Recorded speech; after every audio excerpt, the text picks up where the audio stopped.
As a parent जब मुझे school choose करना है अपने बच्चे के लिए तो मैं बहुत डाउट में हूँ। कौन सा स्कूल चूज़ करूँ, जो स्कूल एक्स्ट्रा करिकुलर एक्टिविटीज़ में वो, या जिस स्कूल में लीडरशिप अच्छी हो रही है वो, या जिस स्कूल में इंग्लिश स्पीकिंग अच्छी हो रही है वो, काउंसलर स्कूल में है या नहीं है। ऐसे बहुत सारे क्वेश्चंस मेरे माइंड में रहते हैं, क्योंकि स्कूल के ऊपर बहुत बड़ी रिस्पॉन्सिबिलिटी है। हम सबको पता है कि बच्चे हमसे ज़्यादा टीचर्स की बात मानते हैं। स्कूल के अंदर बच्चे ज़्यादा समय बिताते हैं, 8 घंटे सोते हैं, 8 घंटे स्कूल में बिताते हैं। घर आके अपना होमवर्क करेंगे तो उनके पास पेरेंट्स के साथ बिताने के लिए वक्त कम है। तो स्कूल एक बहुत बड़ी रिस्पॉन्सिबिलिटी के साथ है। ऐसे ही आज मेरे इस पॉडकास्ट पे हैं मिस्टर वीके अरोड़ा जी, जो पिछले 23 साल से अपना स्कूल चला रहे हैं, और उन्होंने अपने स्कूल को कैसे ग्रो किया, किन किन चीज़ों को इनकॉर्पोरेट किया, और स्कूल्स में जब एक पेरेंट एडमिट करवाना चाहे अपने बच्चे को, जब एडमिशन दिलवाना चाहे, तो पेरेंट्स को किन किन चीज़ों पे ध्यान रखना चाहिए। तो I will welcome mister VK Arora, जो हमें बताएंगे कि किस तरह का स्कूल अच्छा है, स्कूल में कौन कौन सी चीज़ें होनी चाहिए, और उनके खुद के स्कूल में वो चीज़ें है या नहीं है, नहीं है तो वो कब उस चीज़ को इनकॉर्पोरेट कर रहे हैं। So I welcome mister VK Arora ji on our podcast. Thank you Pankaj ji, thank you very much. और आप सभी को, सभी दर्शकों को भी मेरा सह प्रेम नमस्कार। सो पहला थॉट क्या था जब आपने स्कूल को स्टार्ट किया? पहला थॉट यदि मैं कहूँ तो कुछ अच्छा करने का एजुकेशन के फील्ड में, यही सोचती है। वो बदलाव, जैसे हर आदमी कोई बदलाव लाना चाहता है तो सोचता है कि मुझे पर्टिकुलरली ये बदलाव लाना है। जैसे एक कुछ लोग पॉलिटिक्स में आते हैं, वो कहते हैं कि इस लेवल की करप्शन को कम करना है या इस काम को अच्छा करना है। तो वो जो बदलाव आप लाना चाहते थे, जो कुछ अच्छा जो करना चाहते थे, वो एक थॉट में आप बताना चाहिए, एक वर्ड में बताना चाहें तो कैसे बताएंगे? Human sense. I just want to incorporate human sense among the students, जो they should be a good human being.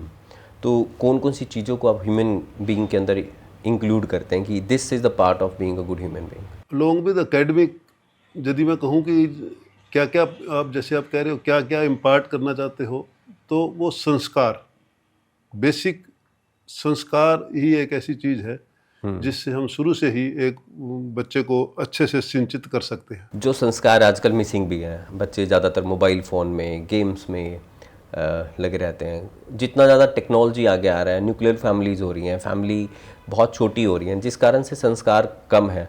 तो आप स्कूल में ये सारी चीज़ें कैसे इनकॉर्पोरेट करते हो? ऑल्दो ये चैलेंज तो रहता है।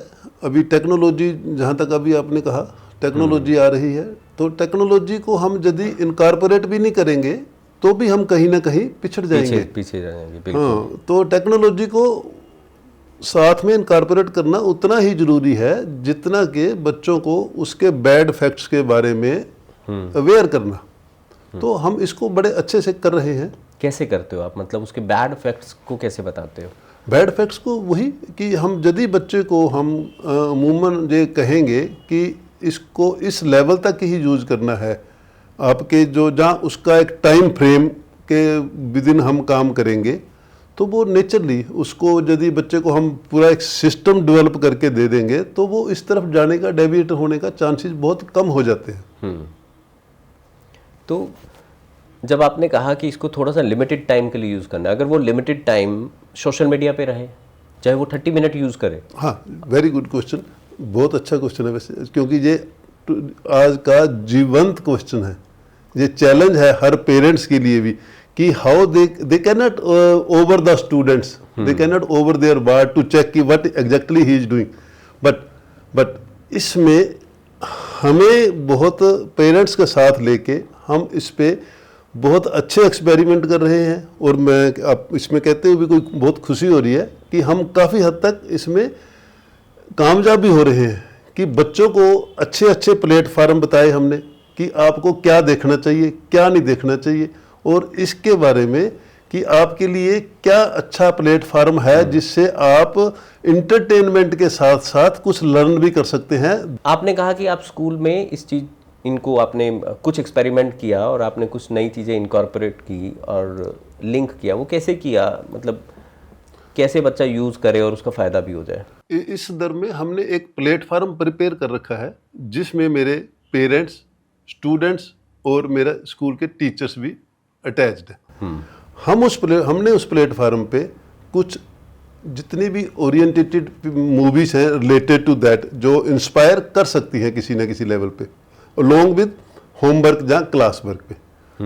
इस बहाने बच्चा सोशल मीडिया पे भी टच रह सकता है और साइड बाय साइड वो अपना काम भी कर सकता मतलब उसको मोबाइल फोन जो यूज करने की भूख है वो भी पूरी है। हो वो गई भी यस और एजुकेशन पर्पस भी एक सर्व हो गया। सर्व हो रहा है, yes। जब आपने स्कूल शुरू किया था तो ऐसी कुछ प्रॉब्लम्स नहीं आती थी, ये प्रॉब्लम्स कब से शुरू हुई? हाँ, मैंने स्कूल अपना शुरू किया 2004 में। एट दैट टाइम इतना सोशल मीडिया का शोर नहीं था। शोर नहीं था, बिल्कुल सही। ये जो शोर शुरू हुआ है मोर और लेस 2011, जहाँ दूसरे वर्ड में कहूँ तो 2013 के बाद इसकी बूम शुरू होगी। और आज की डेट में इसको इग्नोर करना, और 2016 में जियो आने के बाद तो इसका अल्टीमेट ही हो गया वो तो। उसके बाद तो पीछे मुड़ के देखा ही नहीं इन्होंने। बिल्कुल। तो अभी इसको हम यदि ये कहेंगे ना कि हम इसको हटा दें या बच्चों को डांट डपट के इसको सोशल मीडिया से विमुख कर दें, तो आई डोंट फाइंड कि ये एप्रोप्रिएट होगा। तो दूर तो नहीं कर सकते, करना भी और किसी ज्यादा लिए नजदीक भी नहीं ला। ज़्यादा नज़दीक भी नहीं। हमें तो ये देखना है कि वो इसका बेस्ट यूज कैसे कर सकता है। राइट। आप एक इतने प्रेस्टिजियस स्कूल के डायरेक्टर हैं, फाउंडर हैं, स्कूल को चला रहे हैं, तो आप सिर्फ एक ऐसी कौन सी चीज़ देखना चाहते हैं जो हर बच्चे में होनी चाहिए एकेडमिक्स के साथ साथ, एकेडमिक परफॉर्मेंस के साथ साथ? जैसे आपके पॉडकास्ट का नाम ग्रो वाइज है, same wording I just have taken this wise word, मतलब एक गुड ह्यूमन बीइंग। एक बच्चा मेरा अच्छा इंसान बन जाए। जैसे अच्छे इंसान में होता है कि बच्चा सेल्फिश ना हो, सबकी मदद करे, तो ऐसी चीज़ों को आप स्कूल में इंस्पायर कैसे करते हैं कि बच्चा सीखे कि मुझे लोगों को सर्व कैसे करना है? जैसे विदेशों के स्कूल में कम्युनिटी सर्विसेज हैं कि बच्चा एक पार्क में सर्व करने जाता है, कोई पर्पज़ नहीं है, कोई एकेडमिक मार्क्स नहीं मिलने, बट वो जा रहा है। आप ऐसी कौन सी चीज़ कर रहे हैं जिससे वो एकेडमिक्स के अलावा अच्छा इंसान बने? बहुत अच्छा क्वेश्चन है, थैंक यू वेरी मच। यदि नहीं भी पूछते तो मैं इसको बताने की कोशिश करता। अच्छा इंसान की बेसिकली जो डेफिनेशन है वो काफ़ी गहराई में है, इसमें इतना इजी नहीं है इसको एक्सप्लेन करना, क्योंकि अच्छा इंसान में क्या हो क्या ना हो ऐसे कोई पैरामीटर्स नहीं है। फिर भी हम अपने बच्चों को पुरजोर कोशिश करते हैं कि जस्ट फॉर एग्जांपल कि how they are coming in the before coming to the school, how what are their routines, कि मॉर्निंग में if they are with the nuclear family, how they wish their parents. If they are a combined family with their grandparents, how they touch the feet or not. This is just one example. One example, right. कि we make it sure कि हमारे बच्चे इन चीज़ों को निरंतर करें। और good morning bed इसमें गुड आफ्टरनून को भी हमने कन्वर्ट करके जय हिंद का एक स्लोगन भी है कि every time whenever they use to wish to any teacher, they definitely speak जय हिंद, जिससे एक पेट्रियोटिक फीलिंग भी है। Patriotism this is also another. ऐसे बहुत सारे काम हैं जो हम स्लोली स्टेडली धीरे धीरे इनबिल्ट कर रहे हैं। 1st to 5th स्टैंडर्ड एक प्राइमरी क्लासेस हैं और ये फाउंडेशन बिल्डिंग क्लासेस हैं। इस समय हमें एक्स्ट्रा करिकुलर एक्टिविटीज़ भी करनी चाहिए, बट पेरेंट्स इस बार अभी बहुत ज़्यादा एम्बिशियंस हैं कि हमें बच्चा हर चीज़ में अच्छा चाहिए, मार्क्स भी अच्छे चाहिए, इंग्लिश स्पीकिंग भी अच्छी चाहिए, लीडरशिप भी चाहिए, उसको सब कुछ आना चाहिए। तो आप इन चीज़ों को कैसे सर्व कर पाते हैं 1st to 5th में? 1st to 5th में और स्पेशली 1st और 2nd ग्रेड में हमारे स्कूल में हमने 6 क्लब्स में डिवाइड कर रखा है सारे कैरिकुलम को। राइट। फॉर एग्जांपल कोई डांस क्लब है, कोई इंस्ट्रूमेंट म्यूजिक क्लब है, कोई कुकिंग विदाउट फायर क्लब है, ऐसे मतलब डिफरेंट आर्ट एंड क्राफ्ट में लोग जाते हैं। 1st एंड 2nd ग्रेड में वी मेक इट श्योर कि सब बच्चा हर क्लब्स में जाए, सो दैट कि उसको हर की उसका जो टेस्ट है वो क्रिएट हो सके, जहाँ जो यदि कोई हिडन आइटम है तो वो भी बाहर आ सके। फिर इसके बाद 2nd and 3rd and 4th में एक जिसमें हमें लगता है कि ये बच्चा अच्छा कर रहा है, एक वो प्लस एक बच्चे के अपने टेस्ट का, अपने डिजायर के अकॉर्डिंग जो उसकी हो सकता है उसमें अभी ना कर पा रहा हो किसी कारणवश, आगे जाके कर ले क्योंकि उसका टेस्ट हो सकता है। हम उसको देते हैं। फिर fifth onwards it is a regular phenomena, जो हम इसको पॉलिश करते हैं उसकी। सिक्स्थ ऑनवर्ड फिर सिनेरियो चेंज्ड, फिर उसकी टेस्ट के मुताबिक और उसकी क्वालिटी के मुताबिक एक चीज उसको हाँ, देते so that he can make his own way in a big way. अभी हर पेरेंट्स चाहता है कि बच्चा इंग्लिश में बात करे। फर्स्ट क्लास का बच्चा जिसको अभी तक इंग्लिश के अल्फ़ाबेट्स अच्छे से नहीं आते या अभी भी सीख कर आया है, वर्ड्स नहीं आते, बट पेरेंट की एक्सपेक्टेशंस है कि he should be speaking in English. तो आप वो कैसे करते हैं कि हर बच्चा इंग्लिश में भी बात करे और हर सब्जेक्ट्स में भी अच्छा रहे? इसमें बेसिकली फर्स्ट क्लास ही नहीं, हमारे बच्चे नर्सरी से ही जैसे ही वो स्कूल में इंटर करते हैं तो टीचर्स हमारे बायोलिंगुअल्स रहते हैं।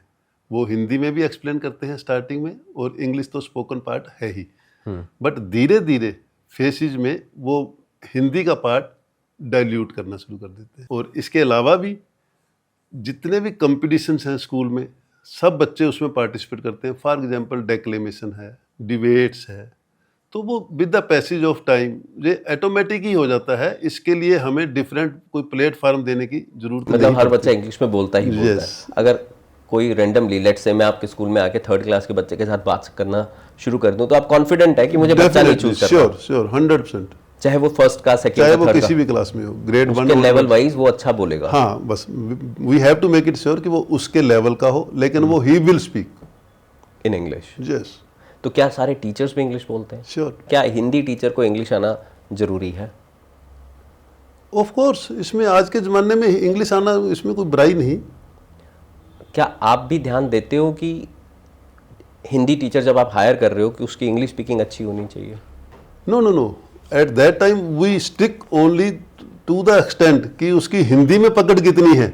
अच्छा, व्हेन अवर मतलब we have a team, when we select the teachers, तो we have a proper system, उस सिस्टम को फॉलो करते हैं। भी जब उसका डेमो हो रहा होता है, जहाँ उसका रिटन पार्ट है, तो उस पे हम ग्रेविटी में देखते हैं कि एज ए टीचर उसकी ग्रेविटी क्या है ऑन द पर्टिकुलर सब्जेक्ट और the topic we have given. Let's say एक साइंस का टीचर है, वो साइंस में आपने उसका डेमो देखा, उसका रिटन देखा, गजब है, 50 टीचर्स आए, आपको एक टीचर ऐसा लगा कि इस जितनी नॉलेज और इसका एक्सप्लेन करने का जो मैथड है वो बाकी किसी टीचर में नहीं है, बट उसके एक पार्ट वीक है, दैट इज इंग्लिश स्पीकिंग। आप उस टीचर को हायर करोगे या नहीं? डेफिनेटली उसको हायर करेंगे, क्योंकि उसका सब्जेक्ट मैटर पे मास्टरी है। फिर जहाँ वो तक इंग्लिश नहीं बोल सकता? इंग्लिश का वो उसको ट्रेनिंग दी जा सकती है, क्योंकि स्कूल का कल्चर ही ऐसा है। तो डेफिनेटली वो उसमें थोड़े दिनों में अपने आप ही, जो इतना कॉम्पिटेंट है सब्जेक्ट में, तो आई डोंट फाइंड कि वो इसको ग्रैब नहीं करेगा। डेफिनेटली ही विल ग्रैब और उसको कर। तो क्या आप कुछ एक्स्ट्रा ट्रेनिंग भी ऐसे टीचर्स के लिए ऑर्गेनाइज कर देते हैं Yes, कि हाँ। कि वो इंग्लिश बोलना जल्दी शुरू करते हैं? हाँ, करते रहते हैं, काफ़ी ट्रेनिंग सेशन चलते हैं। आप एक सेकेंडरी स्कूल चलाते हैं, तो जो प्राइमरी का चैलेंज है वो अलग है। उस समय हमें सब कुछ बिल्डअप करना है। 6 to 7th 8th के चैलेंज अलग हैं, वो अभी बच्चा थोड़ा थोड़ा सीनियर होने की कोशिश कर रहा है। 9th 10th में अलग ही चैलेंजेस फेस होते हैं। बहुत सारे बच्चे की वही एज है, kids are prone to fall into bad habits, वही एज में वो बुरी आदतों में पड़ते हैं, वही करियर फाउंडेशन एज है। तो उनको कैसे मैनेज करते हैं और कौन से चैलेंजेस आपको अब तक फेस हुए? जहाँ तक बच्चों के चैलेंजेस का क्वेश्चन है, तो with the age, growing age, ये डिफरेंट है। बिल्कुल आपने सही कहा, ये बिल्कुल डिफरेंट है। फर्स्ट प्राइमरी में बिल्कुल डिफरेंट है, 6 to 8 जिसको हम मिडिल या एलिमेंट्री कहते हैं, उसमें डिफरेंट है। और जहाँ तक क्वेश्चन आपका 9th 10th का है, मैं आपसे सहमत हूँ कि एकेडमी के अलावा और दूसरे टीनेजर वाले जो चैलेंज हैं वो भी हमें बहुत अच्छे रूप से फ्रंट में आने शुरू हो जाते हैं। तो फिर कौन से चैलेंजेस अभी तक आपको फेस हुए? बच्चे की डेविएशंस, उसके फ्रेंड सर्कल के साथ बॉन्डिंग, और वो बॉन्डिंग कोई अच्छी दिशा में भी होती है, कहीं ना कहीं डेविएट भी बच्चे होना शुरू हो जाते हैं। तो गर्ल्स के लिए स्पेशल ट्रेनिंग कराते हो इस दौरान आप 7th 8th के अंदर? Yes, not from 7th 8th, from 6th we make it sure कि 2 सेशंस हों, क्योंकि स्पेशली गर्ल्स के लिए भी हों और स्पेशली बॉयज़ के लिए भी। गर्ल्स के लिए हमारे पास डिफरेंट एक्सपर्ट्स हम कॉल करते हैं एवरी ईयर, राइट। क्योंकि गर्ल्स को एजुकेट करना कि वो हाइजीन रहें, और बॉयज़ को भी गाइड करना रिगार्डिंग सोशल मीडिया और दूसरे भी चैलेंज रहते हैं उनको, so that they should not move here and there. तो उसके लिए हम सेशन हर साल 2-2 सेशन करते हैं। अभी तक ऐसा फेस हुआ आपको कि बच्चे 9th-10th में जाके स्ट्रेस लेवल बहुत बढ़ जाता है, डिप्रेशन में जाने लगते हैं? हाँ, ऐसा है, लेकिन अभी लास्ट ईयर से हमने इसको ओवरकम करने के लिए, ये ज़्यादा स्ट्रेस वैसे +1 +2 में होता है, लेकिन 9th-10th में भी अभी ट्रांसफ़र हो रहा है, क्योंकि इसमें पेरेंट्स की भी इन्वॉल्वमेंट रहती है to increase the stress. Right. तो पेरेंट्स को भी हमने साथ लिया है और बच्चों के साथ मिलके हमने इस पे स्टार्टिंग 6th क्लास से ही हमने सिलेबस को डिस्ट्रीब्यूट करना शुरू कर दिया है फाउंडेशन का। राइट। फाउंडेशनल क्लासेस हमने स्टार्ट कर रखी है लास्ट ईयर से, सो दैट कि ये जो stress level as far as academic is concern, वो वहां तक जाते जाते डिल्यूट हो जाए, उनको लगे ही ना कि हमने कुछ एक्स्ट्रा करना है। तो आप ये चीज़ 6th क्लास से शुरू कर देते हो? कर चुके हैं हम पिछले साल से। तो इसका कितना फ़ायदा हुआ आपको लास्ट ईयर? बहुत अच्छा, बहुत ज़्यादा फायदा हुआ है, क्योंकि अब जो मेरी क्लास 10th में आएगी, आप यकीन मान के चलना कि उस पर स्ट्रेस नाम की चीज़ नहीं होगी एकेडमिक से रिलेटेड, क्योंकि जितना हमने 9th-10th में करना था वो हमने 5 सालों में डिवाइड करके उससे कहीं ऊपर उठ चुके होंगे बच्चे। तो ये फाउंडेशन जो क्लासेस आप चला रहे हैं, ये सिर्फ स्कूल एकेडमिक है या बच्चों को उसकी भी प्रिपरेशन करा रहे हैं? लाइक आजकल IIT, JEE, नीट की फाउंडेशन भी हैं। ये है बेसिक बेस उसी का CBSE सिलेबस के अलावा जो नीट का है या JEE मेन JEE का है, उसी का सिलेबस हमने लेके उसी को डिवाइड कर रखा है राइट। इन फेसिस। राइट। बोर्ड का बच्चों पे एक अलग लेवल का स्ट्रेस होता है, क्योंकि मेरे टाइम पे तो बोर्ड्स होता था 5th में, 8th में, फिर 10th में, तो हम एक वो स्ट्रेस लेवल ऑटोमेटिकली डिल्यूट हो जाता था, लेसन डाउन हो जाता था। अभी तो वो फर्स्ट टाइम बोर्ड्स दे रहा है, पेरेंट्स को भी एंग्जाइटी होती है बोर्ड्स के एग्ज़ाम में। तो जब बच्चा को बोर्ड का स्ट्रेस होता है तो उसको आप कैसे मैनेज करते हो? बच्चे को बोर्ड का स्ट्रेस होने ही नहीं देते हम। कैसे? वो तो होगा ही, वो तो बोर्ड है। क्योंकि हम उससे जो प्री बोर्ड होते हैं हमारे, वो 1 टाइम होते हैं अकॉर्डिंग टू रूल, लेकिन हम उसको 3 बार कर लेते हैं, और दैट टू उसके रूम्स चेंज करके, और वी मेक इट श्योर कि वो उसी पैटर्न से हो। जैसे for example different teacher change कर दिए, इन विलेज जितने भी हैं वो सब चेंज हो गए हमारे, तो बच्चे को लगे, और वो सही ID कार्ड शो करना, सेम प्रोसेस जैसे एंट्री से लेकर एग्जिट तक। हम कोशिश करते हैं कि सारे पैरामीटर्स उसी तरीके से फॉलो किए जाएं। और इसमें मैं ऐड करूं कि नेक्स्ट ईयर से वी आर प्लानिंग कि जो प्री बोर्ड हो वो वेन्यू भी हम चेंज करें, सो दैट बच्चे को बिल्कुल ही बोर्ड जैसी बात लगे ही नहीं। हाँ, मतलब क्योंकि वो बोर्ड में भी तो एक अलग जगह जा रहा है। तो अब 9th-10th की जब हम बात कर रहे हैं, बोर्ड्स की बात कर रहे हैं, आपने मुझे पहले ही बताया कि 1st to 5th में तो बहुत सारी चीज़ें आप मैनेज कर रहे हो। 9th-10th में एकेडमिक प्रेशर तो है, सिलेबस और बोर्ड्स में एक वो मार्क्स लाना, और उसके साथ साथ जो बच्चे के अंदर चेंजेस आ रहे हैं, फिजिकल चेंजेस आ रहे हैं, हार्मोनल चेंजेस आ रहे हैं, उनको बैलेंस करना, और फिर एक्स्ट्रा करिकुलर एक्टिविटीज़ लेके चलना ताकि बच्चे को स्ट्रेस ना हो। ये सब चीज़ में बैलेंस करना आपको टफ नहीं लगता? इतना टफ नहीं है जितना देखने में लगता है, बट ज़रूरत है एक सिस्टम की। यदि हमने एक सिस्टम डेवलप कर दिया, जैसे मैंने बताया कि आप हमारा कैरिकुलम और एकेडमिक का जितना भी सिलेबस है वो हम बाइफरकेट करते हैं। उसके अलावा हमारे हर वीकेंड पे क्लब्स चलते हैं, नो बैग जैसे डे फिक्स्ड हैं, हर चीज़ मतलब हर चीज़ फिक्स है। उसके जब बच्चा उसके गो थ्रू जाता है तो उसको कोई टेंशन वाली बात रहती ही नहीं है बेसिकली। तो मतलब वो 10th के अंदर सिलेबस और करिकुलम में, को करिकुलर में सामंजस्य बना लेता है अपना, किसी ना किसी रूप में अपने आप को वो मेंटली इतना ब्रोटअप कर लेता है, जहाँ मैं कहूँ कि मैच्योर कर लेता है कि उसको नहीं लगती ऐसी प्रॉब्लम। एक क्लासरूम में कितनी स्ट्रेंथ होनी चाहिए, टीचर स्टूडेंट रेशो कितनी होनी चाहिए? इसमें थोड़ा सा डिफरेंस है। यदि आप प्राइमरी तक की बात करें तो थोड़ी सी कम, सो दैट कि वॉच एंड वार्ड इंडिविजुअल्स में फोकस कम में ये कितना? 1 to 25 से 1 to 32 द मैक्स, और 9th-10th में इट कैन बी 35 और to the max 40 to the max. तो वैसे तो एक टीचर के लिए टफ है 40 स्टूडेंट्स को भी संभालना, क्योंकि उनकी होमवर्क चेक करना, फिर आगे सब कुछ, लाइक क्योंकि स्कूल के वर्किंग डेज भी तो कम है, बहुत सारी तो छुट्टियां आ जाती हैं अभी। नहीं, ये भी एक चैलेंज है और life is itself a challenge. तो उसको कैसे मैनेज करते हैं फिर? वो every time they are not occupied in a day, suppose there are 8 and 9 periods for example, तो उसमें वो 2 to 3 period every day they have a free period. तो पेरेंटिंग सेशंस भी करते हैं आप, सो दैट पेरेंट्स, मुझे ऐसा लगता है कि बच्चे को हम तब तक नहीं डेवलप कर सकते जब तक पेरेंट्स को हम वो चीज़ें पास ऑन ना कर दें कि हम क्या देना चाह रहे हैं बच्चे को। तो उसके लिए कैसे आप क्या करते हैं, मतलब क्या पेरेंटिंग सेशंस ऑर्गेनाइज करते हैं? बहुत बहुत अच्छा है, बहुत अच्छा क्वेश्चन है आपका। Basically we have a child counsellor और एवरी सेकंड सैटरडे, अभी सेकंड सैटरडे ऑफ हो गया, fourth Saturday we are going to fix for the next session. It is fix for the parent teacher meeting. उस parent teacher meeting में different classes के every PTM पे we make it sure कि 2 classes की parent session हो और वो हमारे जो काउंसलर हैं उनको जो चैलेंज आ रहे हैं, जहाँ जो पेरेंट, सिर्फ स्कूल को नहीं, पेरेंट्स को भी चैलेंज हो सकते हैं, ओबियस है, बिल्कुल, तो उनको वो प्राइमा फेसी एक रिजोल्व करने का वो हो। तो हर मंथ में 2 सेशंस हम इसको करते हैं और जो चाइल्ड काउंसलर है वो हर मंथ में एक बार हर क्लास में जाके सेशन लेते हैं बच्चों को चेक करने के लिए और उनका मनोबल बढ़ाने के लिए। तो ये मनोबल, आपको ऐसा लगता है कि एक चाइल्ड काउंसलर जरूरी है स्कूल में मनोबल बढ़ाने के लिए? There is a need.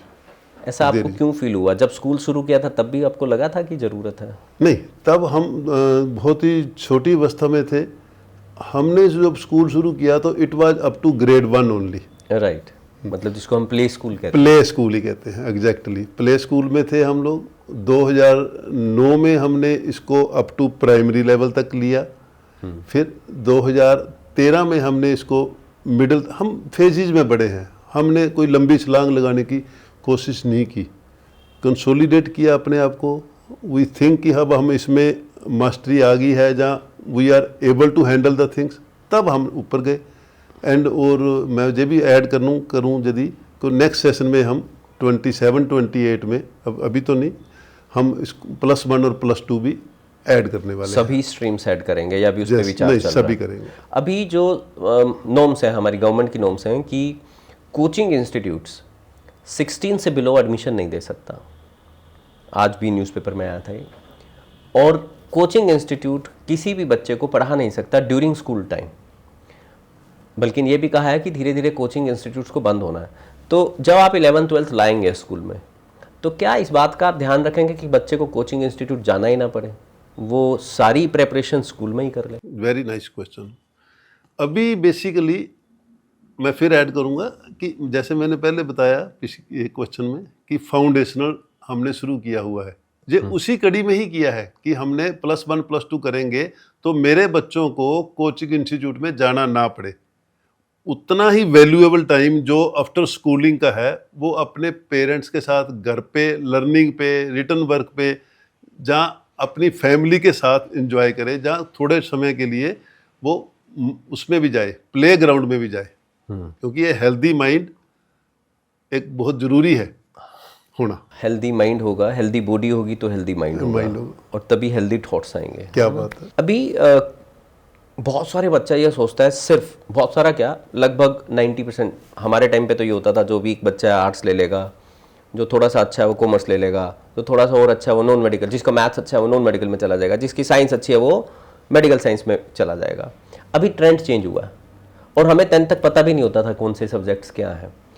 तो करियर काउंसलिंग भी ज़रूरी हो गई है, बच्चा बहुत कंफ्यूज रहता है। तो आप किस एज में या किस लेवल पे बच्चों को काउंसलिंग प्रोवाइड करवाते भी है कि नहीं करवाते? सबसे पहली बात तो ये कि ताकि बच्चा अपना सही करियर तो चूज़ करे। कैरियर काउंसलिंग आज के समय में निहायत आवश्यक है, इसका कोई मुकाबला नहीं है। और हम इसको 8th स्टैंडर्ड से ही स्टार्ट कर देते हैं, डिफरेंट सेशंस लेते हैं बच्चों के, so that while moving to, but to talk of this +1 +2, जबकि उन्होंने सिलेक्ट करना होता है, while discussing with their parents they should be aware कि मेरा जो प्राइमा फेसी एज है वो किस तरफ जाने का है, और पेरेंट्स की इच्छाएं डिफरेंट हो सकती हैं। जनरल है, ओबियस है कि पेरेंट्स कुछ और सोचते हैं। हर पेरेंट्स के मन में अपने बच्चों के बारे में ख्वाब होते हैं, होने भी चाहिए, बट पेरेंट्स कर रहे हैं। लेकिन जरूरी तो नहीं ना कि वो ख्वाब यथार्थ रूप ले पाएंगे या नहीं ले पाएंगे। तो उसके लिए बच्चा अपने पेरेंट्स से एक फ्रेंडली माहौल में डिस्कस कर सके, इसके लिए हम 8th, 9th और 10th कंटिन्यूसली सेशन करते हैं। और वो सेशन में एक सेशन ऐसा भी होता है 9th या 10th में से जिसमें पेरेंट्स और स्टूडेंट्स दोनों होते हैं। राइट। बच्चों को करियर काउंसलिंग में बहुत प्रॉब्लम होती है, बहुत सारे फील्ड्स हैं, कन्फ्यूज़न है। और ज़्यादातर क्या होता है, बहुत सारे इंस्टीट्यूशंस भी स्कूल में अप्रोच करते हैं। कोई इंस्टीट्यूशन सीए की तैयारी करवा रहा है या कैट की तैयारी करवा रहा है, वो तो स्कूल में पहुंचेगा, कहेगा कि मैं करियर काउंसलिंग करूंगा, बट ज़्यादा 90% वो एक ही फोकस रहेगा कि बच्चा इसको चूज करे, मेरे पास आके तैयारी करे।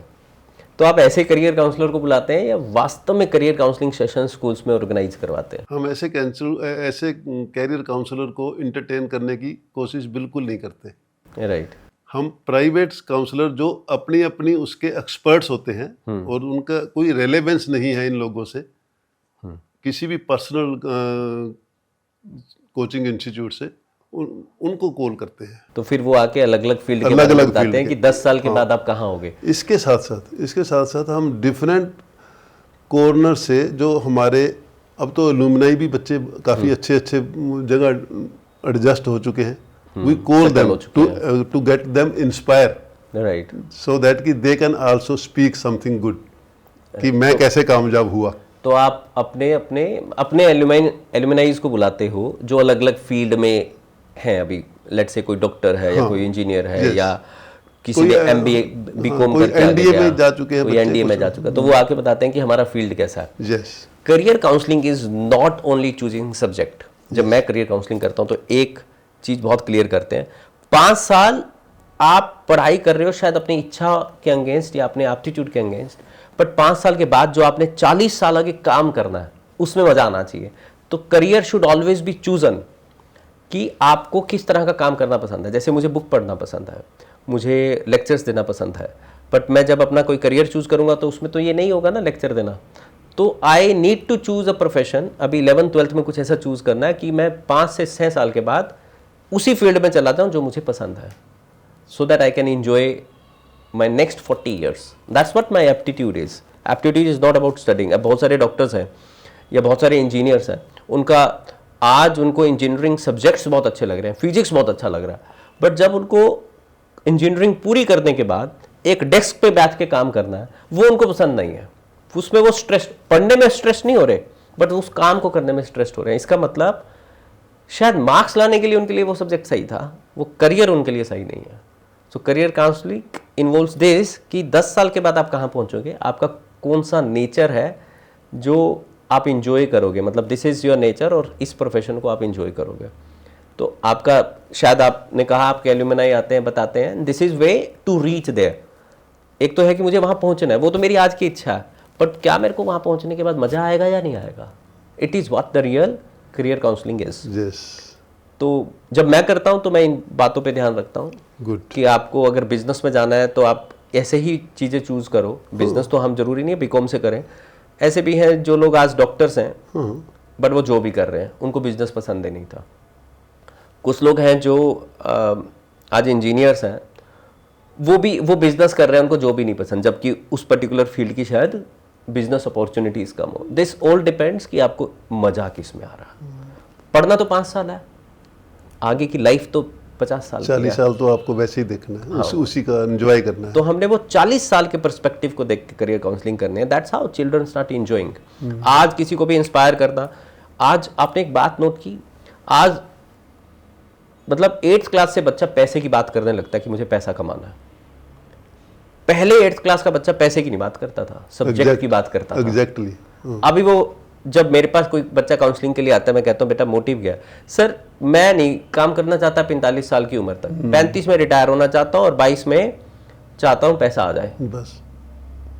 तो ये प्रॉब्लम्स आपके साथ भी होती हैं जो बच्चे 9th 10th में शॉर्टकट्स ढूंढते हैं कि पैसा कैसे आएगा? आती है उनकी सोच। जब हम पर्सनलाइज काउंसलिंग करते हैं तो बहुत सारे बच्चों की इच्छाएं होती हैं। आजकल तो शायद 90-95% बच्चा ये चाहता है कि 22 साल की उम्र में ही अर्निंग शुरू हो 4-5 जाए। लाख रुपए महीना कमाना शुरू कर दूं। नहीं, कई बच्चे, हाँ, मोर और लेस ऐसे बच्चे होते हैं। एम्बिशियस तो होना, बट मैं अगेन कहूँ, एम्बिशियस होना तो कोई बुराई नहीं है, बुरी मेरे ख्याल बात में, बुरी बात नहीं है। बट एम्बिशियस पूरी कैसे करनी है, उसको हमने कैसे रोल करना है चीज़ों को, वो रोल आपका रहेगा। हाँ, that is the must part. उस पे हम क्या कंट्रीब्यूट कर पा रहे हैं, इनपुट हमारी स्कूल की या मेरे टीचर्स की क्या है, this is a matter of concern. एक चीज़ मैं मेरी बात बताऊंगा, और जो ये पॉडकास्ट देख रहे हैं और आप भी, प्लीज़ इसको बिल्कुल अदरवाइज मत लो। मैं ये नहीं कह रहा स्कूलिंग का रोल नहीं है, बट जब बच्चा स्कूल पास करता है या ग्रेजुएशन करता है, जब वो 23 साल की उम्र में है, तो उसको लगता है कि स्कूल में मैंने जो पढ़ा वो मेरे किसी काम का नहीं है। Life is way different from the school and college what we learn. तो आपको नहीं लगता कि स्कूल में कुछ चेंज लाने चाहिए? जैसे फाइनेंशियल मैनेजमेंट स्कूल में नहीं सिखाई जाती, बहुत सारे स्कूल्स, बहुत सारे क्या, लगभग स्कूल नहीं सिखा रहे कि अपने आपको अगर 100 रुपये डेली मिल रहे हैं या 50 मिल रहे हैं, 10 मिल रहे हैं, उसको मैनेज कैसे करना है, ग्रो कैसे करना है। आपको नहीं लगता कि ये financial management, anger management, relationship management, ये इंपॉर्टेंट सब्जेक्ट होना चाहिए कोई स्कूल में? पता नहीं सर, आपको इस बारे में अभी पता है कि नहीं, लेकिन अभी इस साल से 6th ग्रेड के बाद ही कौशल बोध CBSE ने नया इम्प्लीमेंट किया है। अभी इस साल से अभी ना? इस साल तभी से। मुझे नहीं पता। I have written many letters to अभी आवर शुरू किया है, और उसमें ये एक one subject, it is mandatory. वो सब चीजें प्रैक्टिकल लर्निंग पे ही है। प्रैक्टिकल लर्निंग मीन्स कि आपको हर चीज करानी है उसमें, सो दैट कि बच्चे को नॉलेज हो प्रैक्टिकली, कि उसमें ये भी है कि how to make the money. Money, उसको मनी बनाना कोई ऐसा नहीं है कि कोई मैजिक करने वाली बात है। बिल्कुल। How we have to work. तो उसमें छोटे छोटे बहुत सारे पार्टिकुलर डिवाइड किए हुए हैं, 6, 7, 8, 9, 10 अप टू, मतलब एंडलेस बहुत सारी चीजें हैं। उसको हमने कारपोरेट, वो कैरिकुलम का ही पार्ट, करिकुलम का पार्ट है। But that to practical curriculum. Right. तो बच्चे को बेसिकली समझाने वाली बात है। फिर भी आई डू एग्री कि बच्चे की इच्छाएं बहुत होती हैं, होनी भी चाहिए। इच्छाओं को मारना कोई गलत, कोई वो अच्छी बात सब्स्टिट्यूट नहीं है। राइट। इच्छाओं को जीवंत रखना है हम लोगों को, लेकिन हमें तो सिर्फ डायरेक्शन देनी है। नहीं, आप ये सही है कि अभी एजुकेशन बोर्ड ने, CBSE ने इसको कंपलसरी कर दिया, बट कहीं कहीं आपको लगता है कि चलो इस साल से ये कंपलसरी हो गया, पहले फाइनेंशियल मैनेजमेंट्स या इस तरह के लेसन्स स्कूल में होने जरूरी चाहिए। अभी बच्चे को हर प्रकार की ऑलराउंड नॉलेज देना ये प्राइम ड्यूटी बनती है हम लोगों की। हमें बच्चों को बताना ही चाहिए, क्योंकि आज ऐसे लोग भी हैं जो 5 लाख अ मंथ अर्न कर रहे हैं at one particular age, but वो भी लोअर मिडिल क्लास फैमिली का जीवन जी रहे हैं। इट्स नॉट बिकॉज कि उनके पास पैसा नहीं है, it's because they do not know how to manage. Exactly. और वो हमारे फाउंडेशन में मिस है। Very good, very very nice answer. और ऐसे भी है जो 20,000 रुपये महीना कमा रहे हैं और फिर भी अपर मिडिल क्लास फैमिली वाला लाइफस्टाइल भी जी रहे हैं और उसको मैनेज भी कर रहे हैं बहुत अच्छे से, and they have good bank balance just because they have learn to manage. तो रीडिंग हैबिट्स भी डेवलप करते हैं आप बच्चों में, कैसे करते हैं? We have a good library. सिर्फ लाइब्रेरी होना is not a reason for a reading habit. नहीं, उसमें रीडिंग हैबिट्स में बेसिकली उसमें हम उसको डिजाइन ही इस तरीके से किया हुआ है हमने कि बच्चा ऑटोमेटिक ही पढ़ेगा उसको। और उसको कैसे डिजाइन किया, थोड़ा सा समझाएं आप हमें। उसमें बेसिकली कि suppose there is some, we have some chart, if we go to library तो उसमें है best students, we defined best student of the month, best students of the week, best student of the day. ये आपको नहीं लगता कि ये best करने से एक कैटेगरी डिवाइड होगी? नहीं, कैटेगरी नहीं होती, बेसिकली मोटिवेशन भी तो है साथ साथ। इससे बच्चों को जो एवरीबॉडी वांट्स कि कल को मेरा भी तो नाम आए बोर्ड पे, तो नेचुरली वो उसके लिए वो इंथुजिज्म रहेगा। अगर एक बच्चा 3 months रेगुलरली बेस्ट आ रहा, तो उसमें मोटिवेशन के साथ साथ एक एरोगेंस भी डेवलप हो जाएगी कि I am the best. No, उसको हाँ, यस, गुड क्वेश्चन। उसकी एरोगेंस को ख़त्म करने के लिए उसके साथ आप नेक्स्ट स्टेप जो इसका है, उसको अपने साथ 5 बच्चे और ऐड करने हैं अपने क्लब में। Right. So instead of arrogance he should be polite to others, he should get the other students with him. तो इससे उसमें लीडरशिप भी डेवलप लीडरशिप भावना डेवलप होगी, प्लस उसके साथ 5 बच्चे और ऐड हो रहे हैं तो वो पांचों का एक अलग से उसका नाम आएगा. They will get some motivations from that librarian through principal. Right. Team skills भी टीम डेवलप हुआ. स्किल्स. ऑन एन एवरेज आप वैसे क्या काम करते हैं जैसे टीम स्किल्स और लीडरशिप के लिए? तो ये एग्जांपल हो गया. वैसे और क्या काम कर रहे हैं लीडरशिप के लिए? टीम लीडरशिप के लिए my clubs are doing very nice work. फिर हम इसके अलावा बहुत सारे और चीज़ें हैं जो हम आगे ले जा रहे हैं. जैसे एक थिएटर एक्टिविटी है. थिएटर एक्टिविटी में बच्चे को जो बॉडी लैंग्वेज है, मैंने खुद इसको देखा है कि बच्चे की body language once students into it, उसकी बॉडी लैंग्वेज बहुत तेजी से बदलती है. वो क्योंकि suppose we are playing a skit, तो उसमें एक बच्चे के रोल तो होता नहीं है, एटलीस्ट 10 to 15, जहाँ कोई बड़ा है तो बहुत ज़्यादा, तो उसमें सबको पार्टिसिपेट करना है.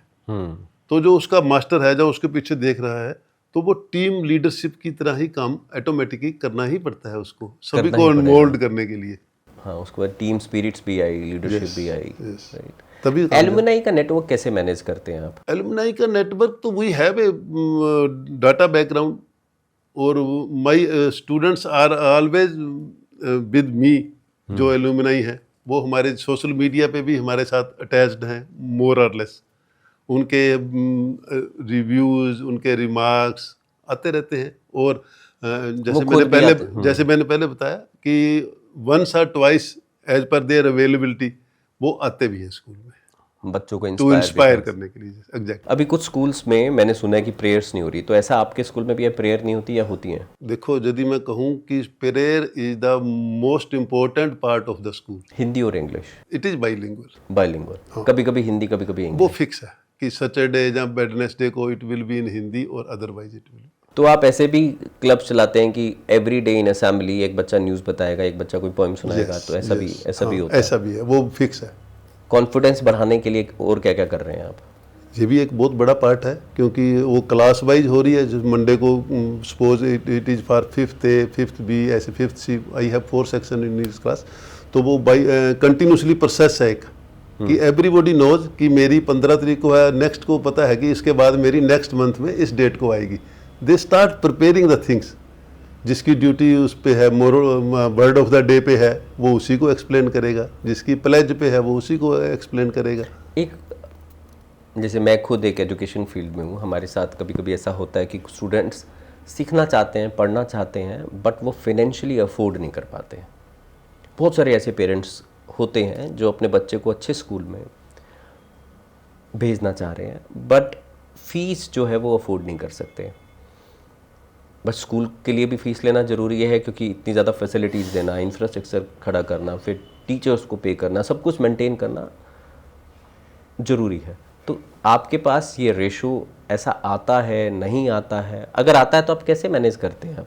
आप ऐसे स्टूडेंट्स को एडमिशन देते हैं या नहीं देते हैं? कैसे करते हैं जो फाइनेंशियली वीक हैं बट ग्रो करना जो बच्चे ग्रो करना चाहते हैं और हमें लगता है कि हाँ दे आर गुड इनफ, भी बच्चा अच्छा है और फाइनेंस की वजह से इसको प्रॉब्लम आ रही है, तो हम उसकी मदद करते हैं डायरेक्टली और इनडायरेक्टली. हम ऐसे बच्चों को स्पॉन्सर भी करते हैं और वी मेक इट श्योर कि वो बच्चे का नाम भी कहीं ना आए कि हम इसकी मदद कर रहे हैं किसी रूप में. और मैं नाम बताना भी नहीं चाहूँगा, लेकिन और हम मेरे टीचर्स को, इवन मैं एग्जांपल दूं कि जैसे 134A के बच्चे गवर्नमेंट स्पॉन्सर्ड होते हैं. यू विल नॉट बिलीव कि हम अपने टीचर्स को भी ये नहीं बताते कि ये बच्चा 134A से है, सो दैट कि कहीं ना कहीं डिफरेंस ना क्रिएट हो जाए क्लास में कि ये वीक बैकग्राउंड से है. अब जो जैसे 134 का बच्चे ने आपके स्कूल में आ गया, फीस तो गवर्नमेंट ने दे दी या जो भी है उसका जो भी सिस्टम कम पार्ट आया या जैसा भी, कोई बात नहीं, that is a part. But वो बच्चे को ऐसा नहीं लगता मैनेज करने में प्रॉब्लम होगा? वो स्कूल यूनिफॉर्म्स, बैग्स और उस तरीके से मैनेज करने में प्रॉब्लम होगा? हो सकता है, लेकिन कुछ ऐसे संस्थाएं भी हैं जो हमें इसमें मदद भी करती हैं, और मैं उनका नाम नहीं लूँगा क्योंकि उन्होंने कहा हुआ है जैसा. हम मदद करते हैं, हम ऐसा कोई कॉर्नर नहीं छोड़ते कि उन बच्चों को किसी वजह से दिक्कत आए. अगर एक पर्टिकुलर बच्चे के पास ऐसी संस्था अवेलेबल ना हो पाए, कुछ भी हो, जैसे संस्था का कोटा हो, तो आप अपनी स्कूल की तरफ से भी करते हैं? करते हैं, बहुत सारे करते हैं, मतलब नहीं, वो शायद समाज के लिए जरूरी भी है। निहायत ज़रूरी है। और ऐसे बच्चे यदि किसी न किसी रूप में आगे कामयाब होते हैं तो जो हमारे समाज के लिए बहुत बड़ी बात है। आपको स्किल्स या मार्क्स में से कुछ चूज करना हो तो क्या चूज करोगे? स्किल। मार्क्स नहीं, बट पेरेंट्स स्किल है तो मार्क्स आ जाएंगे।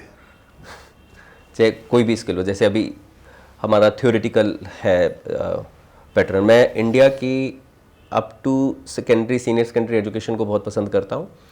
हमारा जो मैथ्स का बच्चा है, जो पूरे वर्ल्ड में उससे अच्छा मैथ्स नहीं नहीं आता है। अभी पीछे उससे अच्छा जर्मनी में साइंस भी नहीं आता। He one person what was the name, he remains topper. और इस तरीके से हमारा सीनियर सेकेंडरी बहुत अच्छा है, बट वो ज़्यादा थ्योरेटिकल है, प्रैक्टिकल नहीं है। तो स्किल्स में हमारे बच्चे वीक हैं।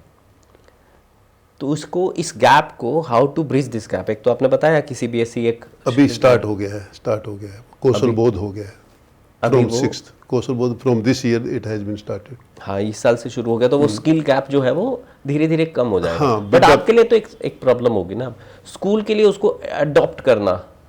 नहीं, बच्चों के लिए जो काम अच्छा है उसको अडॉप्ट करना तो एक अच्छी बात है। हम उसको उसी रो में ले आएंगे ना। हमारे पास सिस्टम जो है हमारे क्लब्स का है, जहाँ हमारे कैरिकुलम का है, we will take it as a curriculum और उसको बहुत अच्छे से करेंगे। आप कह ही रहे हो कि गैप है, उस कहीं भी कोई गैप है एजुकेशन में, उसको प्लग करना तो हमारा भी तो उतना ही दायित्व है। एक बच्चे का अगर कंसिस्टेंटली मार्क्स कम आ रहे हैं तो आप कैसे डील करते हैं उसके साथ? मार्क्स ही सब कुछ नहीं है।